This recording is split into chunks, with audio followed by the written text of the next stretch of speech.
بسم اللہ الرحمن الرحیم یا معشر الجن والانس الم یأتکم رسل منکم یقصون علیکم آیاتی وینذرونکم لقاء یومکم هذا قالوا شہدنا علی انفسنا وغرتهم الحیاة الدنیا وشہدوا علی انفسهم انہم كانوا کافرین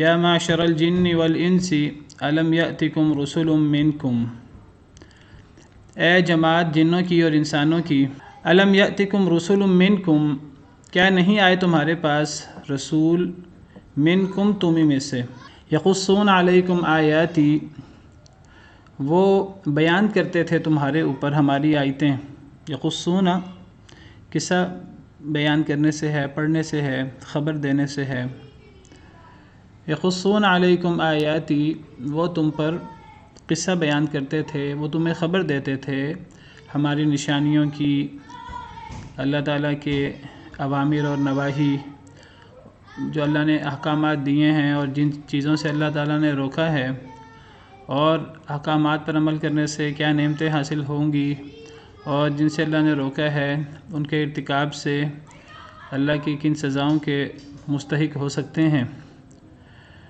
تو وہ رسول بیان کرتے تھے تم پر ہماری آیتیں، وَيُنذِرُونَ، میری آیتیں، وَيُنذِرُونَكُمْ، اور وہ تمہیں ڈراتے تھے، لقاء یومکم ھذا، تمہارے اس دن کی ملاقات سے، یعنی قیامت کے دن اللہ تعالیٰ مخاطب ہوں گے جنوں اور انسانوں سے جو مکلف ہیں، اور اللہ انسانوں اور جنوں کو یا معشر الجن والانس کہہ کر مخاطب فرمائیں گے۔ یا معشر الجن والانس الم یأتکم رسل منکم، اے جنوں اور انسانوں کی جماعت، کیا نہیں آئے تھے تمہارے پاس رسول تمہیں میں سے۔ کیا پتہ لگا اس آیت کریمہ سے کہ رسول جی جنوں میں بھی رسول آتا ہے، جنوں کے لیے بھی آتا ہے رسول، ہاں، صرف انسان۔ جو آیت کا ظاہری معنی ہے اس ظاہری معنی کے مطابق تو لگ رہا ہے کہ اللہ تعالیٰ جنوں اور انسانوں سے مخاطب ہیں کہ اے جنوں اور انسانوں کی جماعت، کیا نہیں آئے تھے تمہارے پاس رسول، یہ جمع ہے رسول کی، بہت سارے رسول، منکم تمہیں میں سے۔ اب اس سے لگتا ہے کہ جیسے جنوں میں بھی رسول آئے ہیں اور انسانوں میں بھی رسول آئے ہیں، تو کیا جنوں میں بھی رسول آئے ہیں؟ یہ ایک اہم سوال ہے۔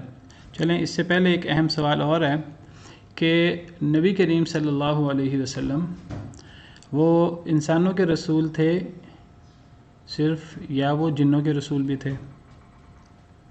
سر جنوں کے رسول بھی تھے، کیونکہ جنوں کی جماعت نے آپ صلی اللہ علیہ وسلم سے بیعت بھی کی تھی۔ جی، اور قرآن کریم میں انسانوں کے لیے بھی احکامات ہیں، جنوں کے لیے بھی احکامات ہیں، انسانوں کو بھی مخاطب کیا گیا، جنوں کو بھی مخاطب کیا گیا۔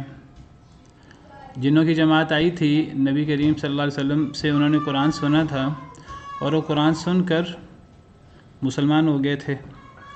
نبی کریم صلی اللہ علیہ وسلم فجر کی نماز پڑھا رہے تھے تو وہ پھر جن مسلمان ہو کر واپس پلٹ گئے تھے، واپس پلٹ کر انہوں نے اپنی قوم کو جا کر ڈرایا تھا۔ تو وہ جو جن واپس پلٹے تھے تو کیا وہ جن رسول بن گئے تھے اور وہ جا کر اپنی قوموں کو بطور رسول اور بطور نبی انہوں نے ڈرایا تھا؟ نو سر، سر جس طرح ہم پر ہے کہ ہم مطلب جو اللہ کے نبی صلی اللہ علیہ وسلم سے جیسے صحابہ نے سنا، پھر اس کے بعد ان کے فالوورز، پھر ان کے فالوورز، یہ اسی طرح ہی مطلب جنہوں نے نبی صلی اللہ علیہ وسلم سے جو سنا آگے پھر انہیں پھیلایا، تو یہ اس سینس میں۔ جی، ہم قرآن کریم کی زبانی اس کو پڑھتے ہیں کہ اللہ تعالیٰ اس کو کیسے بیان کرتے ہیں۔ تو سورہ احقاف میں اللہ تعالیٰ فرماتے ہیں وَإِذْ صَرَفْنَا إِلَيْكَ نَفَرًا مِّنَ الْجِنِّ يَسْتَمِعُونَ الْقُرْآنَ، جب ہم نے پھیر دیا آپ کی طرف جنوں کی ایک جماعت کو جو قرآن سن رہے تھے غور سے، فَلَمَّا حَضَرُوهُ، پس جب وہ حاضر ہوئے آپ کو، آپ کے پاس، قَالُوا أَنصِتُوا، تو انہوں نے کہا خاموش ہو جاؤ، فَلَمَّا قُضِيَ، پس جب مکمل کر دیا گیا، یعنی کلام مکمل ہو گئی، نبی کریم صلی اللہ علیہ وسلم کی تلاوت ختم ہو گئی، نماز میں جو قرات ہو رہی تھی فجر کی، وَلَّوْا إِلَىٰ قَوْمِهِم مُنذِرِينَ، تو وہ پلٹ گئے، پھر گئے اپنی قوم کی طرف ڈرانے والے بن کر۔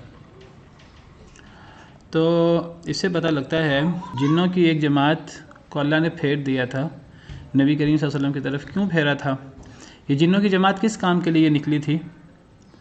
جنوں کی جماعت اس لیے نکلی تھی جنہوں نے طے کیا تھا کہ ہم پوری دنیا میں پھیل کر ہم دیکھتے ہیں کہ دنیا میں کیا تبدیلی آئی ہے، کیا واقعہ رونما ہوا ہے۔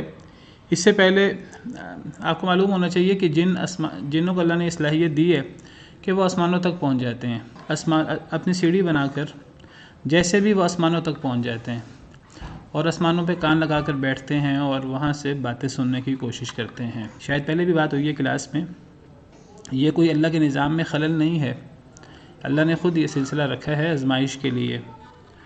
تو جن آسمانوں پہ نبی کریم صلی اللہ علیہ وسلم سے پہلے، آپ کی نبوت سے پہلے، وہ جن آسمانوں پہ جاتے تھے اور بہت زیادہ باتیں سننے کی کوشش کرتے تھے۔ چلیں جن کیا سنتے تھے آسمانوں میں، کون بتائے گا آپ میں سے؟ قرآن میں یہ بات موجود ہے کہ اللہ نے جو ستارے بنائے ہیں، شاید میں نے پہلے بھی ذکر کیا تھا، جو ستاروں کا ایک مقصد ہے، 3 بڑے مقاصد میں سے جنوں کو مارنا، شہاب ثاقب بن کے ان کے اوپر گرنا اور ان کو ہلاک کر دینا۔ اور یہ شہاب ثاقب کیوں جنوں پر گرتے ہیں؟ یہ اس لیے کہ وہ جن آسمانوں پہ آ کر باتیں سننے کی کوشش کرتے تھے۔ تو کیا سنتے تھے؟ سب سے پہلے تو یہ قرآن میں کئی جگہ یہ بات موجود ہے۔ تو جن آسمانوں میں کیا سننے کی کوشش کرتے تھے، کیا سنتے تھے؟ کئی باتیں سننے میں کامیاب بھی ہو جاتے تھے، کیا وہ سنتے تھے؟ سب سے پہلے تو اس پہ غور کرتے ہیں۔ نہیں اللہ کی بات، اللہ تعالیٰ کی بات نہیں، بیسیکلی جو فرشتوں کے درمیان ڈسکشن ہوتی تھی، اللہ کی قسم سے کسی حکم کے حوالے سے اس کو سنتے تھے۔ ہاں، یعنی جن اللہ کی وحی کو نہیں سن سکتے۔ اللہ نے وحی کا ایک فول پروف نظام بنایا ہے، اس نظام میں کوئی خلل نہیں ہے۔ وہ اللہ سے لے کر جبریل امین علیہ السلام اور پھر آگے وہ نبی کریم صلی اللہ علیہ وسلم تک وہ وحی، وہ ساری کی ساری آپ سمجھیے کہ اللہ نے اس کے آگے پیچھے فرشتے مقرر کر رکھے ہیں۔ اللہ کو فرشتے مقرر کرنے کی ضرورت نہیں ہے، لیکن اللہ نے ہمیں بتایا ہے، ہمیں سمجھانے کے لیے کہ اللہ بلاغ من اللہ ورسالاتہ ومن یعص اللہ ورسولہ فإن له نار جہنم خالدین فیہا ابدا۔ وہ کیا ہے؟ عالم الغیب فلا یظہر علی غیبہ احدا الا من ارتضی من رسول فإنہ یسلک من بین یدیہ ومن خلفہ رصدا، کہ اللہ تعالیٰ رسول چن لیتے ہیں اور پھر جب اللہ نے کسی رسول کو وحی کرنی ہوتی ہے تو دائیں بائیں فرشتے گھات میں بیٹھے ہوتے ہیں وحی کے دوران۔ اس وحی میں کوئی سن نہیں سکتا، کوئی رکاوٹ نہیں بن سکتا، اس وحی کو اللہ کے نبی صلی اللہ علیہ وسلم تک، اللہ کے انبیاء کرام علیہم السلام تک پہنچنے سے کوئی روک نہیں سکتا، اس وحی میں کوئی بندہ دخل اندازی نہیں کر سکتا۔ تو جن کیا سنتے ہیں؟ وہ فرشتوں کی باتیں۔ فرشتے آپس میں اگر کوئی چیز ڈسکس کرتے کہ جی ہم نے فلاں کام کس طرح کرنا ہے، تو ان چیزوں کو جن سننے کی کوشش کرتے تھے اور بعض باتیں اچک لیتے تھے۔ سورہ صافات میں موجود ہے الا من خطف الخطفة لا يسمعون الى الملأ الاعلى ويقذفون من كل جانب، کہ وہ جب وہ ملأ الاعلیٰ کی باتیں سننے کی کوشش کرتے ہیں تو پھر ان کو ہر طرف سے ان پر شہاب ثاقب مارے جاتے ہیں، دحوراً انہیں دھتکارنے کے لیے، وَلَهُمْ عَذَابٌ وَاصِبٌ، اور ان کے لیے چمٹنے والا عذاب ہے۔ إِلَّا مَنْ خَطِفَ الْخَطْفَةَ فَأَتْبَعَهُ شِهَابٌ ثَاقِبٌ، مگر جب کوئی اچک لیتا ہے کوئی بات جنوں میں سے تو اس کے پیچھے پھر شہاب ثاقب لگ جاتا ہے۔ جن جو ہیں وہ فرشتوں کی بعض باتیں اچک لیتے ہیں اور شہاب ثاقب ان کا پیچھا کرتا ہے، ان کو ہلاک کرتا ہے، لیکن کئی دفعہ وہ ہلاک ہونے سے پہلے وہ اوپر والا جن نیچے والے جن کو بات پہنچا چکا ہوتا ہے، نیچے والے جن پر شہاب ثاقب پڑتا ہے، کئی دفعہ نیچے والا جن وہ اس سے نیچے اپنی بات پہنچا چکا ہوتا ہے۔ تو یہ بات جنوں سے کاہنوں کے جنوں سے رابطہ ہوتا ہے، نجومیوں کا، اور پھر یہ بات جو ہے وہ کاہن تک پہنچ جاتی ہے۔ شہاب ثاقب پڑھتے ہیں جنوں کو، لیکن بعض باتیں نکل آتی ہیں۔ اور میں پھر ذکر کروں گا یہ اللہ کے نظام میں کوئی خلل نہیں ہے، اللہ نے کوئی خلل نہیں رکھا، یہ سارا اللہ کے حکم سے، اللہ کے ارادہ کونیہ سے ہے، ہماری آزمائش کے لیے ہے۔ اللہ نے ہمیں منع کیا ہے کہ ہم کاہنوں اور نجومیوں کی باتوں میں آئیں اور ان کے پاس جائیں۔ کوئی بندہ کاہنوں اور نجومیوں کے پاس جائے تو صرف جانے سے ہی 40 دن کا کوئی عمل قبول نہیں ہوتا، اور اگر وہ ان کی بات کی تصدیق کر دے تو وہ نبی کریم صلی اللہ علیہ وسلم پر اترنے والے دین کا منکر ہو جاتا ہے، صحیح احادیث مبارکہ کے مطابق۔ لیکن بعض باتیں کاہنوں کی نجومیوں کی ٹھیک بھی ہو جاتی ہیں، لیکن وہ ٹھیک اس لیے ہوتی ہیں کہ انہوں نے جنوں سے کوئی بات سن لی ہوتی ہے، جو جنہوں نے آسمانوں سے کان لگا کر سنی ہوتی ہے، لیکن پھر کاہن اس ایک بات کے اندر 100 جھوٹ ملا دیتے ہیں۔ صحیح حدیث مبارکہ کا مفہوم بیان کر رہا ہوں۔ تو ان کی 100 باتوں میں سے 99 اٹکل پچو ہوتے ہیں، جھوٹ ہوتا ہے، اور ایک بات کوئی سچی بھی کئی دفعہ ہوتی ہے، اور کئی دفعہ سچی بات جب پوری ہوتی ہے تو پھر نجومی بڑا جو ہے نا وہ دعویٰ کرتے ہیں، دیکھو جی میں نے کہا تھا یہ بات اور یہ بات ایسے اور ایسے پوری ہو گئی۔ تو وہ 100 باتوں میں سے ایک بات بعض دفعہ انہوں نے سنی ہوتی ہے، باقی سارے اٹکل پچو ہوتے ہیں۔ تو بہرحال بات دور نکل گئی۔ تو جب نبی کریم صلی اللہ علیہ وسلم کے مبعوث ہونے سے پہلے یہ سلسلہ زیادہ تھا، نبی کریم صلی اللہ علیہ وسلم کے بعد یہ سلسلہ بہت کم ہو گیا، کنٹرولڈ ہو گیا۔ باقاعدہ جنہوں نے جگہ مقرر کی ہوئی تھی آسمانوں میں، وَأَنَّا كُنَّا نَقْعُدُ مِنْهَا مَقَاعِدَ لِلسَّمْعِ، سورہ جن میں ہے، فَمَنْ يَسْتَمِعِ الْآنَ يَجِدْ لَهُ شِهَابًا رَصَدًا۔ جن آپ اس میں ڈسکس کرتے ہیں، کہتے ہیں ہم نے تو جگہ مقرر کر رکھی تھیں اپنے بیٹھنے کی، آسمانوں سے کان لگانے کے لیے، لیکن اب کیا ہے، پہلے تو یہ تھوڑا معاملہ نرم تھا، لیکن اب کیا صورتحال ہے، اب تو جو سننے کی کوشش کرتا ہے تو شہاب ثاقب تیار پڑا ہے، وہ پیچھا کرتا ہے، جان ہی نہیں چھوڑتا۔ تو وَأَنَّا لَا نَدْرِي أَشَرٌ أُرِيدَ بِمَنْ فِي الْأَرْضِ أَمْ أَرَادَ بِهِمْ رَبُّهُمْ رَشَدًا، ہمیں نہیں معلوم کہ زمین والوں کے ساتھ کوئی شر کا فیصلہ ہوا ہے یا ان کے رب نے ان کے بارے میں خیر کا فیصلہ کیا، یا تو کوئی دنیا میں کوئی بڑی مصیبت آنے والی ہے یا دنیا میں کوئی بڑی خیر آنے والی ہے، کوئی بڑا واقعہ رونما ہوا ہے کہ آسمان میں اب حالات چینج ہو گئے ہیں، یہ جنہوں نے ڈسکس کیا۔ تو پھر جنہوں نے کہا کہ کیا کرو، جاؤ پھیل جاؤ زمین میں اور پھیل کر دیکھو کہ کیا صورتحال ہے۔ تو جب جن پھیلے تو یہ جنوں کی جماعت نبی صلی اللہ علیہ وسلم کی انہوں نے فجر کی نماز سنی اور یہ مسلمان ہو گئے۔ سورہ جن کے شروع میں ہے قُلْ أُوحِيَ إِلَيَّ أَنَّهُ اسْتَمَعَ نَفَرٌ مِّنَ الْجِنِّ فَقَالُوا إِنَّا سَمِعْنَا قُرْآنًا عَجَبًا۔ نبی کریم صلی اللہ علیہ وسلم کو نہیں پتہ لگا کہ جنوں نے آپ کا قرآن سنا ہے، آپ کی تلاوت سنی ہے اور وہ مسلمان ہو گئے ہیں، آپ کو وحی کے ذریعے اس کی خبر دی گئی، نبی غیب نہیں جانتے۔ تو سورہ جن کے شروع میں پہلی آیت ہے، اللہ تعالیٰ فرماتے ہیں کہ اے نبی آپ فرما دیجئے مجھ پر وحی کی گئی ہے کہ جنوں کی ایک جماعت نے وحی سنی ہے، قرآن سنا ہے۔ تو انہوں نے کہا انا سمعنا قرآنا عجبا، ہم نے بڑا عجیب قرآن سنا ہے، یہدی الی الرشد، جو لوگوں کو رشد اور بھلائی کی طرف بلاتا ہے، فآمنا بہ، ہم اس پر ایمان لے آئے ہیں، ولن نشرک بربنا احدا، اور اب تو ہم کبھی بھی اپنے رب کے ساتھ کسی کو شریک نہیں بنائیں گے۔ تو بہرحال اسی واقعے کی طرف اشارہ کرتے ہوئے سورہ احقاف آیت نمبر 29 میں اللہ فرماتے ہیں کہ جنوں کی ایک جماعت نے قرآن سنا، جب وہ حاضر ہوئے تو انہوں نے کہا خاموش ہو جاؤ، خاموشی سے قرآن سنو، اور جب انہوں نے قرآن سنا اور وہ دوسری آیتوں سے پتہ لگا کہ وہ مسلمان ہو گئے، تو جب تلاوت ختم ہوئی تو وہ اپنے قوم کی طرف ڈرانے والے بن کے پھر گئے۔ تو اس سے پتہ لگا کہ جن ڈرانے والے تھے۔ تو اس سے پتہ لگا کہ نبی کریم صلی اللہ علیہ وسلم انسانوں کے لیے بھی نبی ہیں، جنوں کے لیے بھی نبی ہیں۔ قرآن کریم میں سورہ جن بھی ہے، قرآن کریم میں سورہ رحمان بھی ہے، جس میں اللہ تعالیٰ نے جگہ جگہ انسانوں کو اور جنوں کو مخاطب کیا ہے۔ فَبِأَيِّ آلَاءِ رَبِّكُمَا تُكَذِّبَانِ، کیا مطلب ہے اس آیت کریمہ کا؟ کون بتائے گا آپ میں سے؟ سورہ رحمان میں 31 مرتبہ یہ آیت موجود ہے۔ اے جن انسان کی ایک بات، تم کون کون کو نعمتیں اپنے رب سے چھپاؤ گے؟ ہاں، تو تکذبان میں انسانوں اور جنوں دونوں کو مخاطب کیا گیا ہے۔ سنفرغ لکم ایھا الثقلان، ان قریب ہم تمہارے لیے فارغ ہوں گے اے دو ثقلان، اے دو بوجھ زمین کے، اس سے انسان اور جن مراد ہیں۔ تو نبی کریم صلی اللہ علیہ وسلم انسانوں کے بھی نبی تھے اور جنوں کے بھی نبی تھے۔ قرآن کریم میں ٹھیک ہے جنوں کے بارے میں احکامات بہت زیادہ نہیں ہیں، تو وہ تو قرآن کریم میں بہت سارے تفصیلی احکامات انسانوں کے لیے بھی بہت تفصیل سے نہیں ہیں، اس کی تفصیلات سنت میں احادیث مبارکہ میں ہیں۔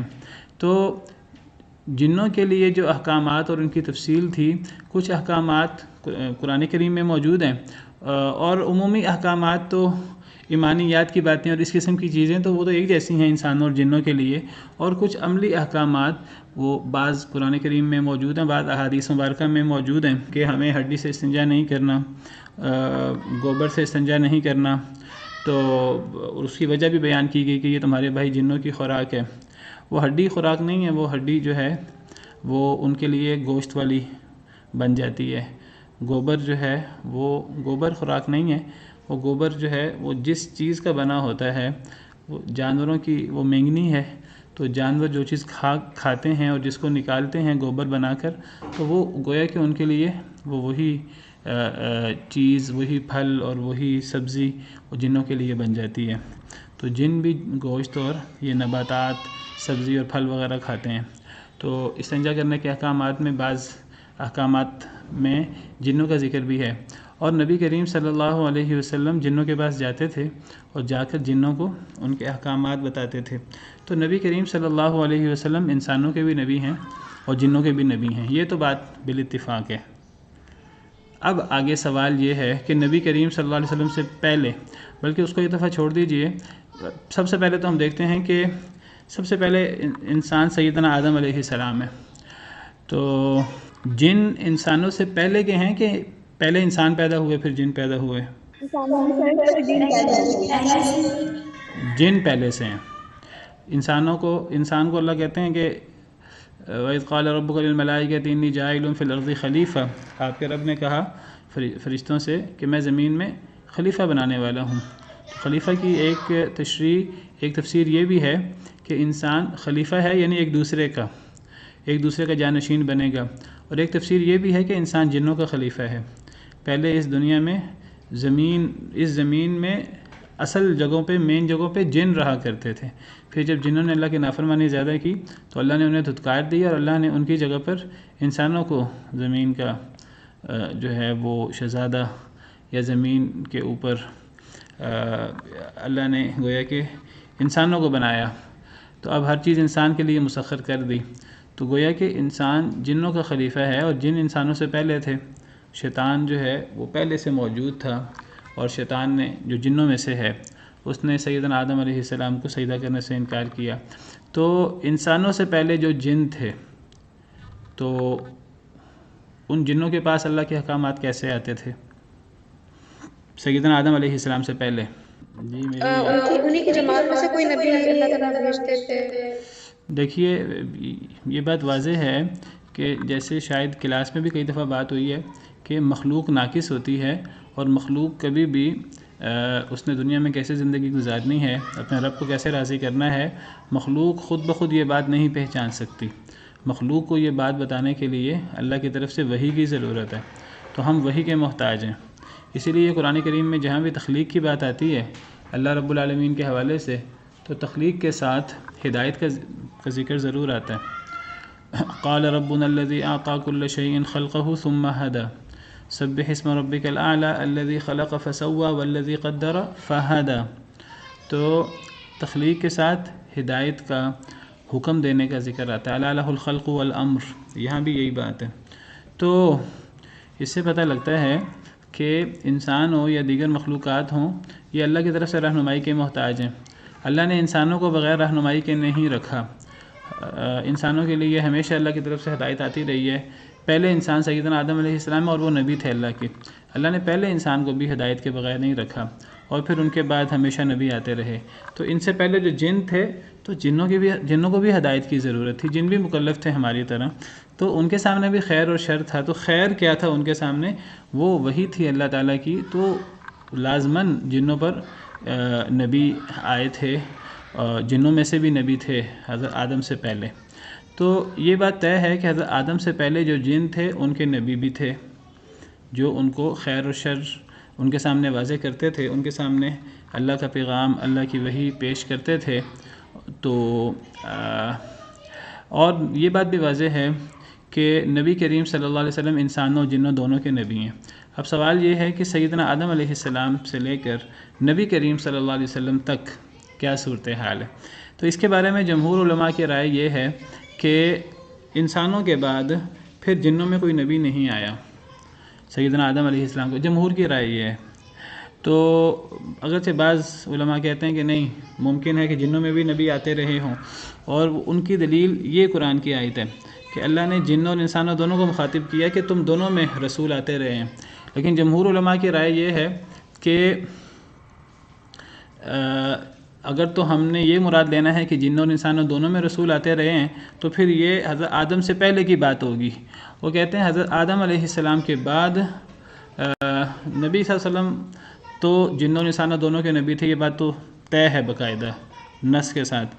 باقی دیگر انبیاء کے بارے میں جمہور علماء کی رائے یہ ہے کہ نبی انسانوں کے ہوتے تھے، جنوں میں ڈرانے والے ہوتے تھے، قرآن کی اسی آیت کو مد نظر رکھتے ہوئے کہ فلما قضی ولوا الی قومہم منذرین، جب وحی ختم ہو گئی تو وہ اپنی قوم کی طرف ڈرانے والے بن کے گئے۔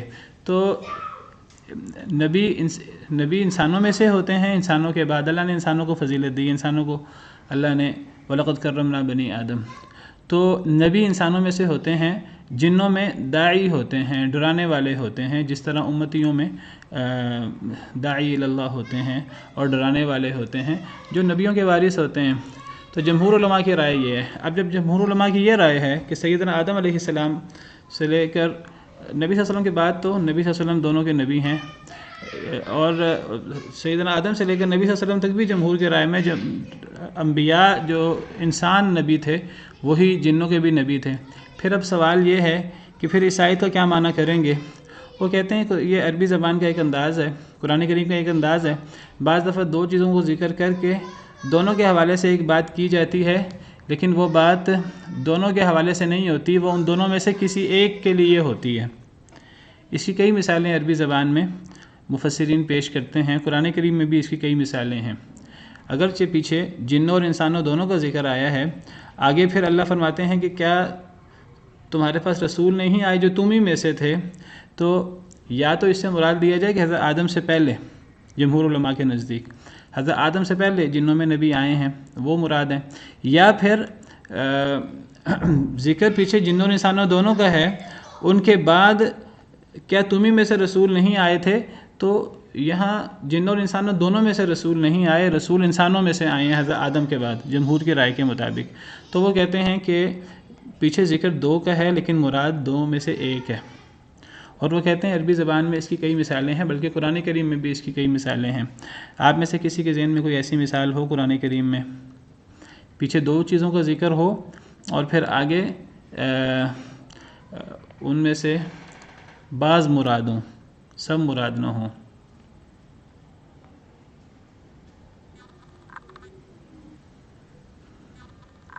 امام ابن کثیر وغیرہ نے تفسیر ابن کثیر میں بعض آیات ایسی پیش کی ہیں۔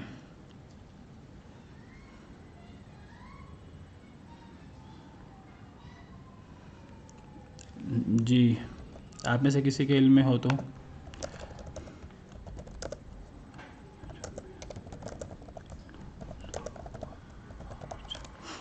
یہ سورہ رحمان کی آیت ہے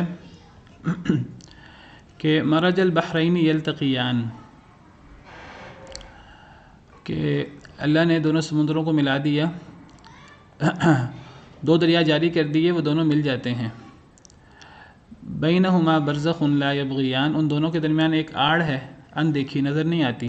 تو یہ دونوں سمندر، یہ دونوں دریا ایک دوسرے کے اوپر چڑھتے نہیں ہیں۔ تو اس دو سمندروں یا دو دریا سے کیا مراد ہے؟ اصل میں جب دو پانی ملتے ہیں، سمندر کا اور دریا کا، تو ایک بڑی دیر تک وہ دونوں پانی الگ الگ چلتے رہتے ہیں، پیرلل، کوئی پانی دوسرے پانی کے ساتھ خلط ملط نہیں ہوتا۔ پھر بہت دیر بعد جا کر جو اللہ نے مقرر کیا ہوا ہے وہ کئی دفعہ ایک دوسرے سے پھر مل جاتے ہیں۔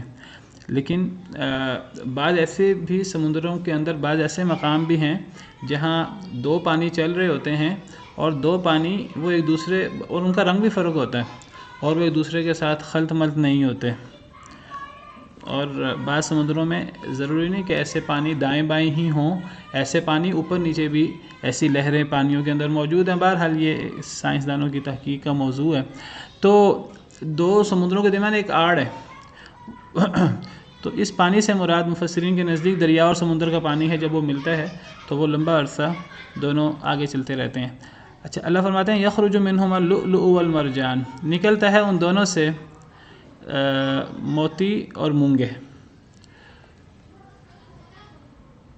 تو ان دونوں سے موتی اور مونگے نکلتے ہیں۔ مفسرین کہتے ہیں کہ یہاں اگرچہ ہے تو یخرج منہ ماء ہے، لیکن مراد ان دونوں میں سے ایک ہے، دونوں مراد نہیں ہیں، کیونکہ یہ جو موتی وغیرہ ہوتے ہیں یہ دریا میں نہیں ہوتے، یہ سمندر میں ہوتے ہیں، تو دونوں میں نہیں ہوتے، یہ سمندر میں ہوتے ہیں۔ تو انداز یہاں دونوں کا ہے لیکن مراد ایک ہے۔ اور اسی طرح بعض اور آیات بھی پیش کرتے ہیں، جیسے قرآن کریم میں ہے وَمِن كُلٍّ تَأْكُلُونَ لَحْمًا طَرِيًّا وَتَسْتَخْرِجُونَ حِلْيَةً تَلْبَسُونَهَا، سورہ فاطر میں بھی اور دیگر بعض آیات میں۔ وَمَا يَسْتَوِي الْبَحْرَانِ، دو سمندر برابر نہیں ہو سکتے، هَذَا عَذْبٌ فُرَاتٌ، یہ میٹھا ہے، پیاس بجھانے والا ہے، سائغ شرابہ، اس کا پانی بڑا خوشگوار ہے، وَهَذَا مِلْحٌ أُجَاجٌ، اور یہ نمکین ہے، کڑوا ہے، یعنی ایک دریا کا پانی ہے جو پینے کے لیے ہوتا ہے، اور ایک سمندر کا پانی ہے جو پینے کے لیے نہیں ہوتا، کھارا ہوتا ہے۔ وَمِن كُلٍّ تَأْكُلُونَ لَحْمًا طَرِيًّا، ہر ایک سے تم کھاتے ہو تازہ گوشت، وَتَسْتَخْرِجُونَ حِلْيَةً تَلْبَسُونَهَا، اور تم نکالتے ہو موتی جن کو تم پہنتے ہو، زیور۔ تو یہاں سے بھی مفسرین کہتے ہیں کہ دونوں مراد نہیں ہیں، دونوں میں سے سمندر مراد ہے۔ تو ان کا کہنا یہ ہے کہ عربی زبان میں گنجائش موجود ہے کہ پیچھے دو چیزوں کا ذکر ہو، زیادہ چیزوں کا ذکر ہو، اور آگے دونوں کی طرف اشارہ کیا جائے، ضمیر ہو، لیکن مراد اس سے وہ دونوں نہ ہوں بلکہ مراد ان دونوں میں سے ایک ہو، بعض ہوں۔ تو اس کی مثالیں موجود ہیں۔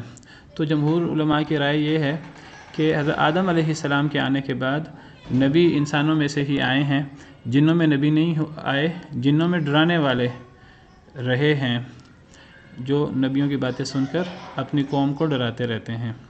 واللہ تعالی عالم۔ یہ بات کلیئر ہے؟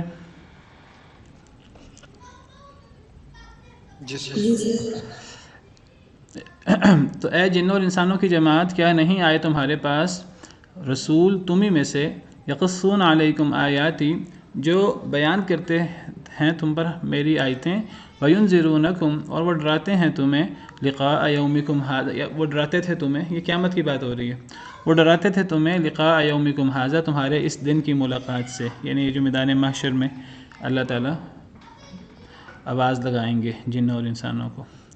قالوا، تو وہ کہیں گے جن اور انسان، جن انسان دونوں کہیں گے، شہدنا علی انفسنا، ہم گواہی دیتے ہیں اپنی جانوں کے خلاف، یعنی یہ ان لوگوں کو خطاب کیا جا رہا ہے کہ جنہوں نے رسولوں کی بات نہیں مانی، جو رسولوں پر ایمان نہیں لائے، اور انہوں نے اپنی زندگی اللہ کے احکامات کے مطابق نہیں گزاری، تو اللہ تعالیٰ اب قیامت کے دن ناراضگی کے ساتھ اللہ ان سے مخاطب ہوں گے، اور اللہ کہیں گے تمہارے پاس رسول آئے تھے، تم پر میری آیتیں پیش کرتے تھے اور تمہیں اس دن کی ملاقات سے ڈراتے تھے، تو تم نے اپنی اصلاح کیوں نہیں کی؟ تو وہ جواب میں کہیں گے شہدنا علی انفسنا، اے اللہ ہم گواہی دیتے ہیں اپنے نفسوں کے خلاف، ہاں ہم مانتے ہیں واقعی ہی رسول آئے تھے، ہماری ہی کم بختی ہے کہ ہم نے رسولوں کی بات پر کان نہیں دھرا۔ وغرتہم الحیات الدنیا، اللہ فرماتے ہیں دھوکہ دیا ان کو دنیا کی زندگی نے، دنیا کی زندگی، دنیا کی رنگینیاں، دنیا کے اندر جو فوری فائدہ مل جاتا ہے، تو انسان پھر آخرت کو جو حقیقی ہے، جو لازماً آنے والی ہے، اور جو ہمیشہ ہمیشہ کی زندگی، جو اصل زندگی ہے، پھر انسان اس کو بھول جاتا ہے۔ تو دنیا بہت بڑا دھوکہ ہے، شیطان بہت بڑا دھوکے باز ہے، اور شیطان وہ دنیا بہت بڑا دھوکہ ہے۔ یا ایھا الناس ان وعد اللہ حق فلا تغرنکم الحیات الدنیا ولا یغرنکم باللہ الغرور، اے لوگو اللہ کا وعدہ حق ہے، تمہیں دنیا کی زندگی دھوکے میں مبتلا نہ کرے، ولا یغرنکم باللہ الغرور، اور تمہیں اللہ کے بارے میں بہت دھوکے باز دھوکے میں مبتلا نہ کرے۔ تو شیطان بہت بڑا دھوکے باز ہے جو ہمیں دھوکے میں مبتلا کرتا ہے، اور یہ دنیا بہت بڑا دھوکہ ہے۔ دنیا کا دھوکہ کیا ہے؟ دنیا کی رنگینی۔ دنیا کے اندر جب انسان دنیا کے پیچھے لگتا ہے تو انسان کو کئی دفعہ اللہ کی آزمائش ہوتی ہے، کئی دفعہ انسان کو فوری فائدہ ملتا ہے، انسان کو لگتا ہے کہ میرے پاس مال زیادہ آ رہا ہے۔ تو بہرحال اللہ فرماتے ہیں دھوکہ دیا ان کو دنیا کی زندگی نے، وشہدوا علی انفسہم، انہوں نے گواہی دی اپنے نفسوں کے خلاف، انہم کانوا کافرین، کہ بے شک وہ وہی کافر تھے، انہی سے غلطی ہوئی، آخرت میں وہ باقاعدہ گواہی دیں گے اپنے آپ کے خلاف۔ لیکن دنیا میں بات سمجھ میں نہیں آتی، آخرت میں سب کو سمجھ آ جائے گی، لیکن اب پچھتائے کیا حوت جب چڑیاں چگ گئیں کھیت۔ ذالک ان لم یکن ربک مہلک القری بظلم واہلھا غافلون، یہ اس لیے ہے یہ کہ نہیں ہے آپ کا رب اے اللہ کے نبی صلی اللہ علیہ وسلم مہلک القری، ہلاک کرنے والا بستیوں کو، القری جمع ہے قریہ کی، قریہ بستی کو کہتے ہیں، یہ اس لیے ہے کہ آپ کا رب نہیں ہلاک کرنے والا بستیوں کو بظلم، ان کے ظلم کی وجہ سے، واہلھا غافلون، اس حال میں کہ بستیوں کے رہنے والے غافل ہوں۔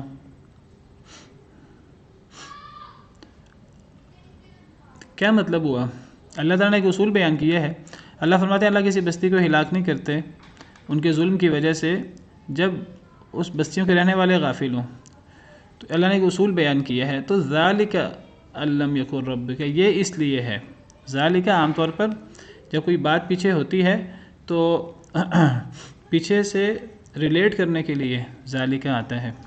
کیا مطلب ہوا اس آیت کریمہ کا؟ یعنی جب ڈرانے والے بھیج دیے تو پھر اللہ تعالیٰ یعنی ان بستیوں کو ہلاک نہیں کرتے جو جی بالکل، گویا کہ پچھلی آیت سے تعلق ہے اس کا، کہ جو اللہ فرماتے ہیں قیامت کے دن اللہ پوچھیں گے جھٹلانے والوں سے، کفار سے، نہ ماننے والوں سے کہ تمہارے پاس رسول نہیں آئے تھے جو تمہیں ڈراتے تھے؟ جنوں کو مخاطب کریں گے، انسانوں کو مخاطب کریں گے، وہ رسول چاہے جنوں انسانوں دونوں میں سے ہوں، چاہے وہ صرف انسانوں میں سے ہوں، لیکن پیغام تو جنوں تک بھی پہنچ جاتا ہے۔ تو اللہ فرماتے ہیں کہ ہم کبھی بھی کسی قوم کو، چاہے وہ انسانوں کی بستی ہو، جنوں کی قوم ہو، ہم کبھی بھی کسی قوم کو غفلت میں ہلاک نہیں کرتے۔ اگر ان کے پاس نبی نہیں آیا، اگر ان کے پاس دعوت نہیں پہنچی، نبی کی دعوت نہیں پہنچی، اور نبی کی دعوت کسی نبی کے وارث کے ذریعے، کسی داعی اللہ کے ذریعے بھی ان تک دعوت پہنچی نہیں، تو اللہ فرماتے ہیں کہ اللہ کا ایک اصول ہے کہ اللہ کبھی بھی کسی بستی کو ان کے ظلم کی وجہ سے ہلاک نہیں کرتا اگر بستی کے رہنے والے غافل ہوں۔ غافل ہونے سے مراد اگر ان تک دعوت نہ پہنچی ہو، تو اللہ کا اصول ہے کہ اللہ کبھی بھی رسول بھیجے بغیر، حجت پوری کیے بغیر اللہ تعالیٰ عذاب نہیں دیتے۔ تو یہ اللہ کا عذاب صرف انہی لوگوں کے لیے ہے جن پر دنیا میں حجت پوری ہو چکی ہے، اور دنیا میں تقریباً تمام لوگوں پر الا ماشاء اللہ حجت پوری ہوئی ہے۔ اللہ فرماتے ہیں کہ ہر امت میں، ہر جماعت میں کوئی نہ کوئی رسول، کوئی نہ کوئی ڈرانے والا آیا ہے۔ وَإِن مِّنْ أُمَّةٍ إِلَّا خَلَا فِيهَا نَذِيرٌ، نہیں ہے کوئی بھی امت مگر گزرا ہے ان میں ڈرانے والا۔ ہر امت میں اللہ نے رسول بھیجے ہیں، وَلَقَدْ بَعَثْنَا فِي كُلِّ أُمَّةٍ رَسُولًا أَنِ اعْبُدُوا اللَّهَ وَاجْتَنِبُوا الطَّاغُوتَ، ہر امت میں، ہر قوم میں، ہر جماعت میں اللہ فرماتے ہیں ہم نے رسول بھیجے، اور ان رسولوں کا مین پیغام کیا تھا، مین دعوت کیا تھی کہ اللہ کی عبادت کرو اور طاغوت سے بچو۔ اب ہر امت میں اور ہر قوم میں تو رسول نہیں آیا، تو اس آیت کریمہ کا کیا مطلب ہے؟ یعنی اس آیت کریمہ کا مطلب ہے کہ نبی کی دعوت ہر قوم تک پہنچی ہے، چاہے براہ راست اس قوم میں نبی آیا کہ نہیں آیا۔ مثلا ہم میں براہ راست کوئی نبی تو نہیں آیا، لیکن کیا ہم کہہ سکتے ہیں کہ ہم میں نبی کی دعوت نہیں پہنچی؟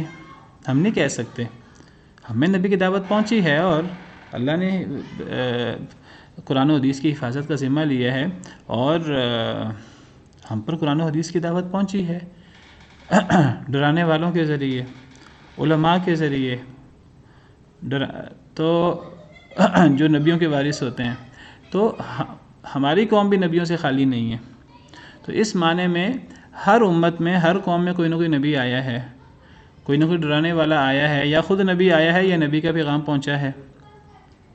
ہاں اگر کسی قوم تک، کچھ لوگوں تک اگر واقعی ہی نبی کا پیغام پہنچا ہی نہیں، انہیں پتہ ہی نہیں اسلام کا اور اسلام کے پیغام کا، تو ایک الگ چیز ہے، ایسے لوگوں کا پھر ایک الگ معاملہ ہوگا قیامت کے دن، کیونکہ اللہ تعالیٰ کا یہ اٹل فیصلہ ہے، وَمَا كُنَّا مُعَذِّبِينَ حَتَّى نَبْعَثَ رَسُولًا، ہم اس وقت تک عذاب نہیں دیں گے حتیٰ کہ ہم رسول بھیج دیں۔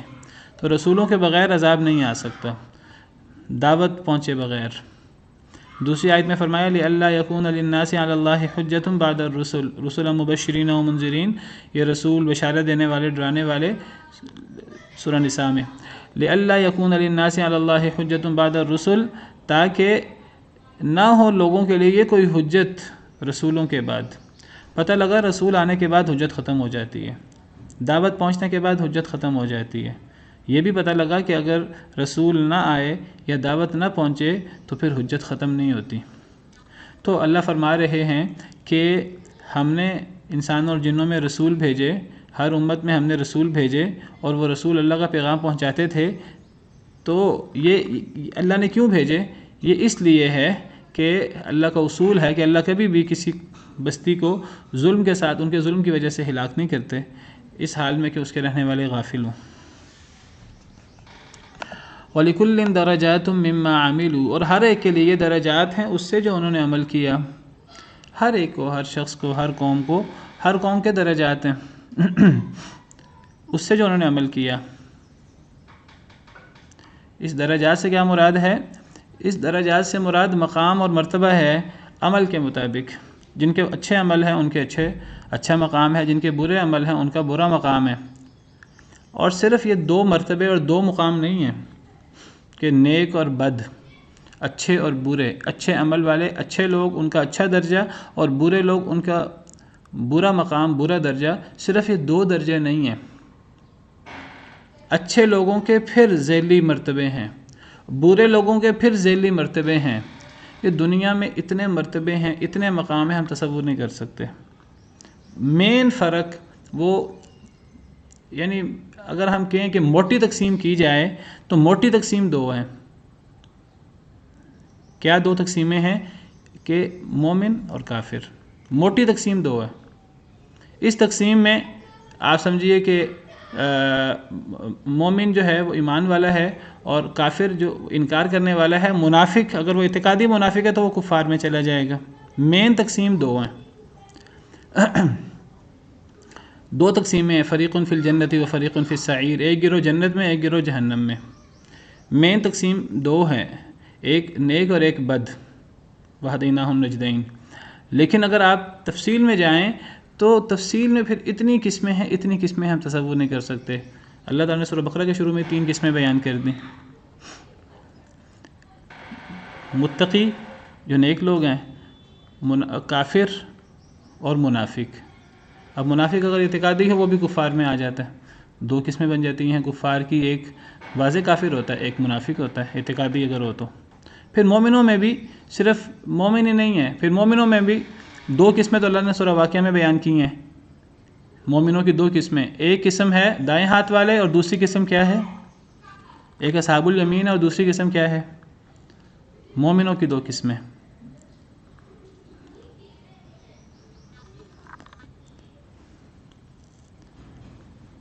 سورہ واقعہ میں اللہ نے 3 قسمیں بیان کی ہیں نا، لیکن وہ 3 قسمیں سورہ بقرہ والی نہیں ہیں، سورہ بقرہ کے شروع والی۔ سورہ بقرہ کے شروع میں متقی اور منافق اور کافر، وہاں گویا کہ کفار کی 2 قسمیں ہیں، لیکن سورہ واقعہ میں 3 قسمیں بیان ہوئی ہیں۔ کیا کیا 3 قسمیں بیان ہوئی ہیں؟ آپ میں سے کئی لوگوں نے پڑھی ہوگی۔ اصحاب الیمین و اصحاب الیمین و اصحاب الشمال و اصحاب الشمال، اور تیسری قسم السابقون۔ السابقون السابقون السابقون بھی تو ہے نا، وکنتم ازواجا ثلاثہ، واصحاب الیمین ما اصحاب الیمین، اصحاب الشمال ما، وہ کیا ہے، اور والسابقون السابقون۔ 3 قسمیں ہیں سورہ واقعہ میں، تو 2 قسمیں وہاں مومنوں کی بیان ہوئی ہیں، ایک اصحاب الیمین اور ایک السابقون، اور وہاں کافروں کی ایک قسم بیان ہوئی ہے اصحاب الشمال۔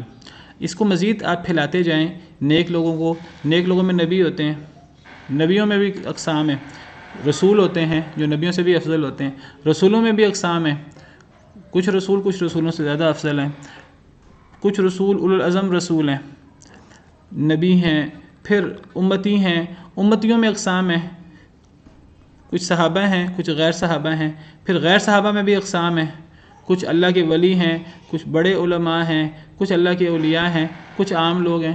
تو اتنی اقسام ہیں، اتنی اقسام ہیں نیک لوگوں میں۔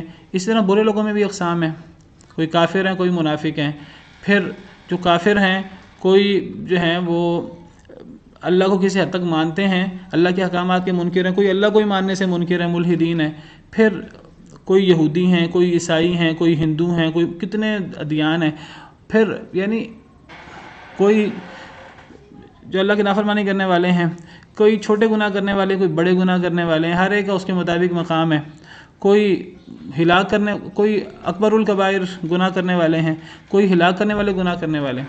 تو اللہ نے بہت زیادہ درجات رکھے ہیں، لوگوں کا مقام اور مرتبوں کا فرق ہے بہت زیادہ، اور ان درجوں کے مطابق پھر قیامت کے دن جنت کے درجے ہیں جو عمل کے مطابق ملیں گے اللہ کی رحمت سے، اور پھر جہنم کے درجے ہیں۔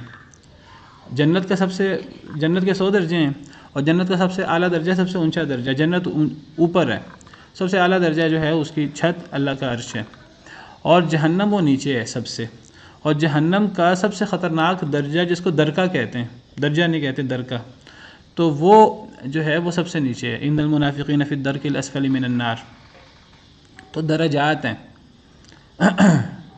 درجات منہ۔ سر جو جی اولو العزم پیغمبر ہیں ان سے کیا مراد ہے؟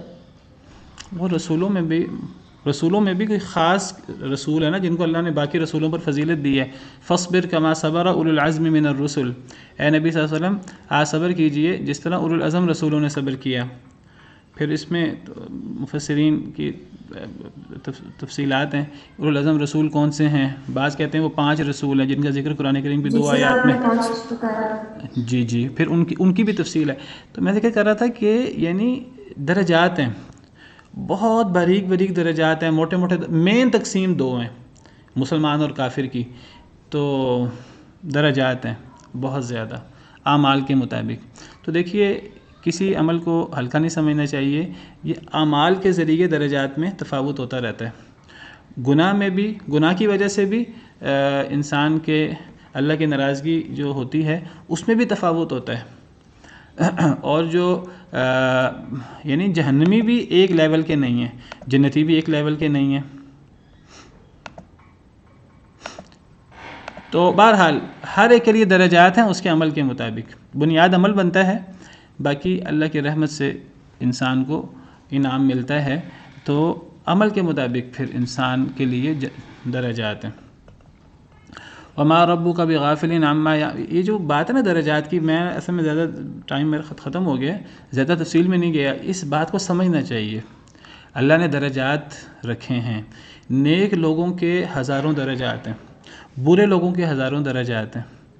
جب دیکھیں اللہ نے نیک لوگوں کے درجات رکھے ہیں، دیکھیں میں تو کہتا ہوں یعنی ہمارے لیے عام انسان ہے، کچھ علماء ہوتے ہیں، کچھ اللہ کے اولیاء ہوتے ہیں، پھر صحابہ کرام کا مقام ہے، ٹھیک ہے، صحابہ کرام میں کتنا درجات کا تفاوت ہے۔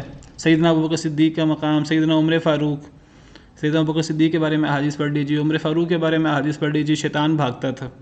سیدنا عثمان غنی کے بارے میں احادیث پڑھ لیجیے، فرشتے بھی ان سے حیا کرتے تھے۔ سیدنا علی کے بارے میں احادیث پڑھ لیجیے کہ اللہ سے وہ محبت کرتے ہیں اور اللہ ان سے محبت کرتا ہے، اور جو مقام ہیں سیدنا علی، اور یعنی ایک صحابی کے آپ مقام پڑھنا شروع کریں تو صحابہ کرام کا کتنا بڑا فرق ہے۔ اللہ فرماتے ہیں جو فتح سے پہلے مسلمان ہوئے اور خرچ کیا اور لڑائی کی، وہ اور فتح کے بعد والے وہ برابر نہیں ہو سکتے۔ صحابہ کرام کے درجات کا کتنا تفاوت ہے کہ جو شروع کے صحابہ ہیں اگر وہ ایک مد خرچ کریں تو بعد والے احد پہاڑ خرچ کریں، صحابہ کرام کا تقابل ہے۔ بعد والے احد پہاڑ کے برابر سونا خرچ کریں تو وہ شروع کے صحابہ کے ایک مد کے برابر نہیں پہنچ سکتا۔ تو یہ اتنا بڑا جب تفاوت ہے تو اس تفاوت سے ثابت کیا ہوتا ہے؟ میں اصل میں اس تفاوت سے کچھ ثابت کرنا چاہ رہا ہوں کہ ہمیں یہ سمجھ آنی چاہیے کہ درجات اللہ نے رکھے ہیں۔ اس درجات سے ایک بہت بڑی بات ثابت ہوتی ہے۔ کیا بات ثابت ہوتی ہے؟ جی سر جتنا زیادہ تقویٰ ہو اس کے درجات کا اتنا زیادہ ہو۔ جی لیکن میرا سوال یہ ہے کہ یہ درجات جو جن کا ذکر کر رہے ہیں، یہ درجات جنت اور دوزخ کے لحاظ سے درجات ہیں یا دنیاوی درجات؟ دنیا میں بھی ہیں اور آخرت میں بھی ہیں، عمل کے مطابق ہوتے ہیں درجات۔ ہم اس کو نہیں پہچان پاتے. ہم بعض دفعہ ایک بندے کو عام سمجھ رہے ہوتے ہیں اور ہمیں نہیں پتہ ہوتا اللہ کے نزدیک وہ کتنا محبوب ہے. سیدنا ابن مسعود رضی اللہ عنہ درخت پہ چڑھے, ان کی پتلی پتلی پنڈیاں دیکھ کر بعض صحابہ کرام ہنس پڑے, تو نبی صلی اللہ علیہ وسلم نے فرمایا کہ ہنسو نہیں, یہ اللہ کے ہاں احد پہاڑ سے بھی زیادہ وزنی ہے. ایک شخص کو ہم بعض دفعہ بہت انڈر ایسٹیمیٹ کرتے ہیں کہ یہ عام غریب سا بندہ ہے, اور نبی صلی اللہ علیہ وسلم نے فرمایا وہ 2 لوگ گزرے آپ کے پاس سے, تو آپ نے صحابہ کرام کو بتایا, آپ نے پوچھا صحابہ کرام سے. صحابہ کرام جو ہے دیکھیے وہ نبی صلی اللہ علیہ وسلم کی تربیت تھی, لیکن اس کے باوجود آپ دیکھیے کہ کس طرح انسان دنیا سے متاثر ہوتا ہے. تو نبی صلی اللہ علیہ وسلم نے ان سے پوچھا کہ تمہارا کیا خیال ہے, تو صحابہ کرام نے کہا کہ ایک بڑا مالدار تھا کہ یہ بڑا ہی معزز شخص ہے, یہ بات کرے, اس کی بات کا وزن ہوگا, کہیں رشتہ بھیجے تو اس کے رشتے کو ہاتھوں ہاتھ لیا جائے گا, سفارش کرے گا, سفارش سنی جائے گی. دوسرے آپ خاموش ہو گئے. دوسرے کے بارے میں پوچھا تو صحابہ کرام نے عرض کیا کہ یہ ایک عام مفلوق الحال سا شخص ہے, کوئی حیثیت نہیں ہے اس کی. اگر یہ رشتے کا پیغام بھیجے لوگ ناراض ہو جائیں آگے سے, اگر یہ سفارش کرے لوگ ڈانٹنا شروع کر دیں کہ تمہاری کیا حیثیت ہے, تم سفارش کر رہے ہو. تو آپ نے کیا فرمایا تھا؟ آپ نے فرمایا تھا کہ اگر پہلے جیسے لوگوں سے زمین بھر جائے تو وہ یہ دوسرے شخص کے برابر نہیں ہو سکتے.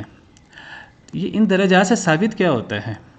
ان درجات سے ایک بہت بڑی بات ثابت ہوتی ہے کہ جب اللہ نے نیک لوگوں کے درجات رکھے ہیں اور ہر چیز کے درجات رکھے ہیں, برے لوگوں کے درجات رکھے ہیں, جب درجات ہیں تو پھر اس سب سے بڑا درجہ کا فرق نیک اور بد کا ہے. یعنی میں نے کہا نبیوں کے درجات ہیں, رسولوں کے درجات ہیں, صحابہ کے درجات ہیں, میں کہتا ہوں اولیاء کے درجات ہیں, علماء کے درجات ہیں, نیکیوں کے درجات ہیں, نیک لوگوں کے درجات ہیں. ٹھیک ہے, ہم بعض دفعہ دو لوگوں کو بہت نیک سمجھ رہے ہوتے ہیں, لیکن ان 2 نیک لوگوں کے درجے میں زمین و آسمان کا فرق ہوتا ہے. 2 لوگ تھے صحابہ کرام کے دور میں اور وہ نیکی کی کوشش کرتے تھے, آپ نے واقعہ سنا ہوگا. تو ہر معاملہ ایک آگے سے بڑھ کر کرنے کی کوشش کرتے تھے. ایک شخص شہید ہو گیا 1 سال پہلے, اور دوسرا شخص 1 سال کے بعد جو ہے وہ بستر مرگ پہ فوت ہوا. وہ اتنی کوشش کرتے تھے ایک دوسرے سے نیکی میں مقابلہ کرنے کی. اب صحابہ بھی ان کے بارے میں مقابلہ کرتے تھے. تو اب وہ مقابلہ وہ کر رہے ہیں کہ دیکھو کہ یہ دونوں کتنا کوشش کرتے تھے نیکی کرنے کی, لیکن دیکھو ایک شخص شہید ہو گیا, اس کو شہادت کا مرتبہ نصیب ہوا 1 سال پہلے. دوسرا بندہ بستر مرگ پہ فوت ہوا بیچارہ, وہ دیکھو پہلے بندے کے مقام کو نہیں پہنچ سکا. لیکن پھر کیا ہوا کہ نبی صلی اللہ علیہ وسلم خواب دیکھا گیا, اور اس خواب کے ذریعے ایک صحابی نے خواب دیکھا, اور وہ نبی صلی اللہ علیہ وسلم کے سامنے خواب پیش ہوا. جب ایک خواب کی تعبیر نبی کرتے ہیں وہ خواب وہی بن جاتا ہے. تو اس خواب میں لوگوں نے دوسرے بندے کو پہلے بندے سے زیادہ افضل دیکھا, تو پہلے صحابی سے. تو اب صحابہ کرام بڑے حیران کہ یہ کیا ماجرا ہے. تو نبی صلی اللہ علیہ وسلم نے فرمایا کہ مجھے یہ بتاؤ کہ وہ دوسرا بندہ پہلے شخص کے بعد 1 سال زندہ نہیں رہا, کتنی نمازیں پڑھی, کتنے روزے رکھے, وہ اپنی نمازوں اور اپنے روزوں اور اپنے عمل کی بنا پر وہ شہادت سے بڑا عمل لے گیا ہے. میں یہ عرض کرنا چاہتا ہوں کہ جب اللہ نے نیک لوگوں کے اندر اتنے درجات رکھے ہیں, تو پھر کیا اللہ کے ہاں نیک اور برے کا کوئی فرق نہیں ہوگا؟ یہ بہت بڑی دلیل ہے آخرت کی, یہ بات میری یاد رکھیے گا. یہ جو درجات ہیں نا, اور اللہ نے قرآن میں یہ دلیل دی ہے. اللہ فرماتے ہیں افنجعل المسلمین کالمجرمین ما لکم کیف تحکمون, کیا ہم مسلمانوں کو مجرموں کی طرح, یعنی آخرت کو نہ ماننا یہ بہت بڑی عقلی دلیل ہے آخرت کی, بعث بعد الموت کی, کہ آخرت کو نہ ماننا در حقیقت گدھے گھوڑے کو برابر کرنے والی بات ہے. در حقیقت دجال کو اور ایک جو ہے وہ ایک بہت اللہ کے ولی کو برابر کرنے والی بات ہے. دنیا میں تو ہم دیکھتے ہیں کہ دنیا میں تو بہت نیک شخص بعض دفعہ اس کو کچھ نہیں ملتا, اور ایک بہت اللہ کا نافرمان دنیا کی بہت نعمتیں لے جاتا ہے. آپ سیدنا موسیٰ علیہ السلام کو دیکھ لیں, فرعون کو دیکھ لیں, دنیا کی نعمتیں کس کے پاس زیادہ تھیں؟ ظاہر سی بات ہے فرعون کے پاس. آپ یہ نہیں کہہ سکتے کہ فرعون کو اس کے سارے اعمال کا بدلہ دنیا میں مل گیا کہ اللہ نے غرق کر دیا. نہیں, وہی وہ جو اس نے کتنے بچوں کو قتل کیا, کتنے اس نے ظلم ڈھائے. حضرت موسیٰ کے آنے سے پہلے قتل ہوئے, حضرت موسیٰ کے آنے کے بعد کتنے بنی اسرائیل قتل ہوئے, کتنا ظلم ہوا. تو وہ فرعون سمندر میں غرق ہو کر سارے اعمال کا بدلہ لے لیا؟ نہیں, اس پہ موت آئی ہے دنیا میں جس طرح موت آتی ہے, وہ موت حضرت موسیٰ پر بھی آئی ہے. میں یہ نہیں کہتا دونوں کی موت ایک جیسی ہے, دنیا میں تو وہ یعنی بدلہ نہیں ملا. تو جب اللہ نے ہر چیز میں درجات رکھے ہیں, تو کیا اللہ کے ہاں نیک اور بد کا درجہ فرق نہیں ہوگا؟ تو یہ درجہ اور یہ فرق کہاں ہوگا؟ یہ آخرت میں ہوگا. اور یہ آخرت میں جتنا بڑا فرق ہوتا ہے اتنا بڑا مقام کا فرق ہے. مومنوں کے لیے جنت ہے اور کافروں کے لیے جہنم ہے، اور یہ بہت بڑا فرق ہے۔ اور پھر اپنے عمل کے مطابق جو ہے وہ جنت کے درجات ہیں، جس کا سب سے اوپر کا درجہ جنت الفردوس ہے، نبیوں کا، ولیوں کا، اور پھر کافروں کے لیے، منافقین کے لیے وہ درکات ہیں جہنم کے، اور سب سے نچلا درکہ جو ہے وہ منافق کے لیے ہے، ان المنافقین فی الدرک الاسفل من النار۔ ٹائم کافی اوپر ہو گیا ہے، تو اس درجات سے یہ آخرت ثابت ہوتی ہے کہ اللہ نے یہ فرق کرنا، اگر یہ فرق نہیں ہوگا تو انصاف نہیں ہوگا، اور اللہ بے انصاف ہوں نہیں۔ وما ربک بغافل عما تعملون، اور نہیں ہے آپ کا رب غافل اس سے جو یہ عمل کرتے ہیں۔ چلیں آج کے لیے اتنا ہی کافی ہے۔ سبحان ربک رب العزت عما یصفون وسلام علی المرسلین والحمد للہ رب العالمین۔